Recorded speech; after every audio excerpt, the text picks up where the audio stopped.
speak about, because your experience with the Danish, let's say, institutions, and you are pretty much connected to, say, to the citizens part of Europe. And so what I would like to ask you about, and I'm not sure if you want or can speak about it, is how you feel that the trend is going for a direct democracy, let's say, meaning that there's a lot of trends, such as the initiative, which tries to put power in the hands of the people. Whether you could just elaborate on that, because I know you have a long experience with the constitution as well. So if you might just talk about it. No, I think this citizens' initiative is an important part of what I would call the emerging 21st century democratic fabric in Europe, which is quite different from what we see in the rest of the world. It is quite distinct. I do not believe that the trend is necessarily towards direct democracy in the sense of a wave of what almost like Swiss-like referendum culture. It exists in some member states. But I don't see that. But I do see a push towards involving the citizens much more between elections, so to speak, and also outside the formal framework of our democracy, i.e. the political parties. I think many young people on Twitter and things like that discuss issues without consider themselves to be politically active. I see NGOs and civil society organizations formed around ideals and for change and for what they see are improvements without also consider themselves to be political parties. And I think we as the public authorities, whether at European or national level, need to respond to that new demos emerging. And the Citizens' Initiative fits nicely into this. In a way, the European Union they are gone ahead of most member states in saying to citizens, you have a voice. If you want an issue to be debated in Brussels, which sometimes when you read the media, people think is so far away. If you want an issue to be debated, which is really on your hearts and minds, and it can live up to certain requirements, you're not just a little family or a friend club, but you have really some popular support, this is it. This is your instrument to set the agenda in Brussels. So you are thinking about how to, let's say, engage the new, let's say, demos, as you said, demos, which is emerging, let's say, in a sense of the European demos, you think, or it's more on a national level? No, I think connected to European side? Well, I think the European level will have to reflect what is the national level, because we don't. There is no split between the two. We would not have a European demos without the national one. But the issue is, of course, that EU is seen to be far away. Brussels is not only hundreds of kilometers from the Czech Republic and from most member states and citizens, but it is also in the minds of people seen to be far.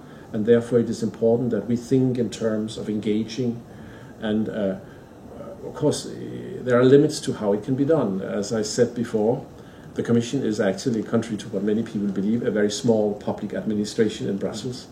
And I don't think anybody expects us to be able to dialogue with and discuss with 470 million people in an ongoing basis. So this is an instrument whereby we can create the framework and citizens can start discussing between themselves. And we can then follow it, and they can then address these main concerns to us. Because in the public debate, such as on the big issues, such as, let's say, Cyprus bailout or other bailouts, there's been some, let's say, thoughts about that the EU does something and the citizen can't do anything about it.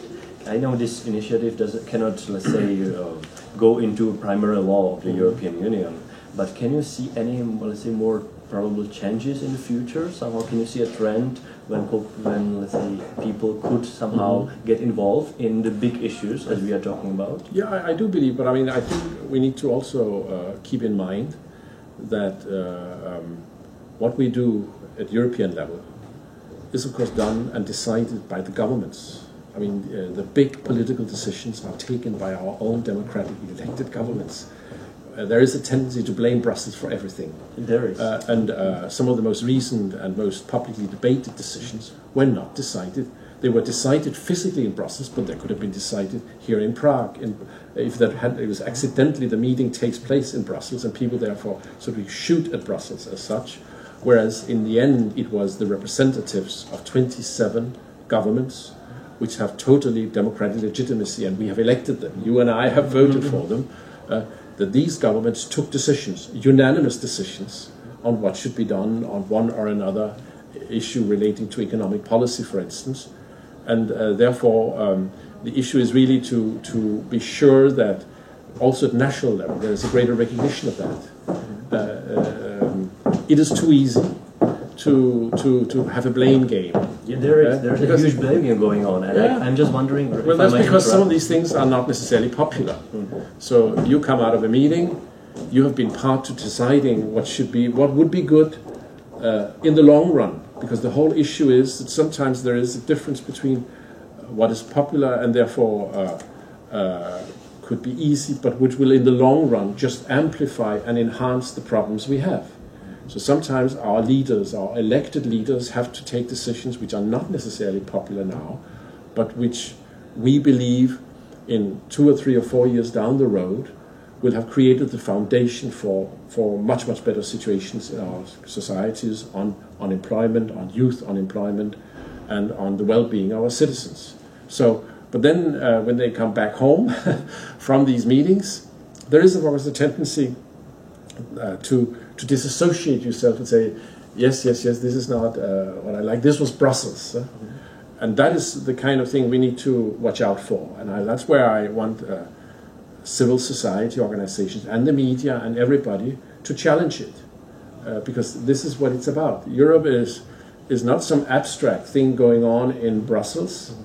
It is something going on accidentally in Strasbourg or in Brussels. It could be either place, but which is decided by the elected politicians. I can imagine that the European Commission has pretty much tied hands. It cannot, let's say, defend itself when it's being blamed for something the Commission or, let's say, some other European institutions didn't do. Since you talked about a blame game, and it's pretty usual, I would say. Yep. I don't mean we don't want to engage in it. That's the whole point. Yeah, I mean, exactly. The moment I start defending I don't feel that we are in the position we should be in. The Commission aspires to and wishes to contribute to find solutions for our citizens, for our member states. This is what we have been created for. We don't have an own life, so to speak. And therefore, there are limits to what we can go into. We just have to realize that I think without critical media, without active civil society challenging the blame game and the kind of issues of where there is decisions taken in European institutions by our governments, by our ministers, and by our members of the European Parliament, which subsequently sometimes they tend to forget to explain why they took those decisions and why they were part of them. And I'm sorry, but the Commission cannot say, let's say, we didn't do it. This is the decision by the national leaders. Yeah. Well, we cannot do that. We say it. Of course, we say it. We try to explain, but then you're into explaining who decides what. And to be honest with you, when I go out and meet my family and friends and things like outside the circle, EU is one big, the other is too sophisticated. It doesn't really matter which institution took the decision. I think for many people it is. They don't realize. No, and why should they, in a way? It was an EU decision. It was taken by one or another body. So I think it becomes too sophisticated. It's just a question of political culture. I think perhaps it's also a question of political immaturity. That when we take decisions which are difficult, and sometimes we need to take decisions which are difficult, for the sake of medium, long-term solutions, then sometimes those who took them do not fully stand by when they come back home and explain why they were part of that decision, why this was the right decision for Europe and for the countries concerned. So, and that's why I'm saying the Citizens' Initiative is important, because it's the first time we try to link the national debates. I'm sure here in the Czech Republic and in many member states, the debates, even about European affairs, is very inwards looking and domestic. It is, definitely. And therefore, the way the Citizens' Initiative has been created now means that it forces people to create transnational. You have to have signatures committees. You need to have a committee with citizens from 7 member states. And so we start breaking down the barriers and say, is it really an issue of concern to a wide number of citizens? And I think that's a huge step forward. So it's something very, very positive that we should welcome. And I'm sure I can see that it's beginning to set seeds in some member states, who do not have citizens' initiatives, whether they should not also have it at national level. All right. Thank you very much for your time. Well, thank you for inviting me. Thank you. Thank you. So I cut it short sometimes, so you can take some time, let's say, for travel. Yeah, fine. From government. So you can, I don't know, whether you said your lunch is later, right? I don't know even where. Yes. I don't know. I have a meeting. Are you flying again?